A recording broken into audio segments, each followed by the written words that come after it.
പാലക്കാട് മലമ്പുഴ കാഞ്ഞിരക്കടവിൽ വീടിന് സമീപം പുലിയെത്തി. നവോദയ സ്കൂളിന് സമീപം താമസിക്കുന്ന രാധാകൃഷ്ണന്റെ വീടിനരികിലാണ് പുലിയെത്തിയത്. വളർത്തുനായുടെ ശബ്ദം കേട്ട് പുറത്തിറങ്ങിയപ്പോഴാണ് പുലിയെ കണ്ടത്.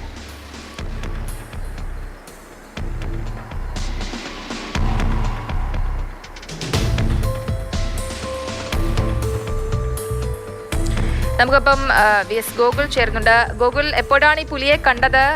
ഇപ്പോൾ പ്രദേശവാസികൾക്ക് വലിയൊരു ആശങ്ക ഉള്ളൊരു സമയമായിരിക്കും അല്ലേ? ഇന്നലെ വൈകിട്ടാണ് പുലിയെ കണ്ടത്. അതായത് പാലക്കാട് മലമ്പുഴ കാഞ്ഞിരക്കടവിലാണ് വീടിന് സമീപം പുലി എത്തിയത്. നവോദയ സ്കൂളിന് സമീപം രാധാകൃഷ്ണന്റെ വീട്ടിലാണ് ഈ പുലി വന്നത്.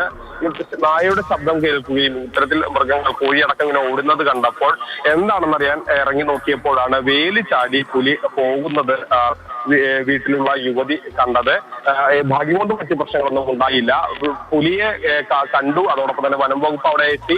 വനം വകുപ്പ് സ്ഥലത്ത് പരിശോധന നടത്തിയതിനു ശേഷം ഇത്തരത്തിൽ സാന്നിധ്യം ഉണ്ടാവുകയാണെങ്കിൽ ക്യാമറ സ്ഥാപിക്കും എന്നുള്ള കാര്യം അറിയിച്ചിട്ടുണ്ട്. അതോടൊപ്പം തന്നെ കൂടുതൽ കാര്യങ്ങൾ ഈ പ്രദേശത്ത് വനം വകുപ്പ് പെട്രോളിംഗ് അടക്കം ശക്തമാക്കിയിട്ടുണ്ട്.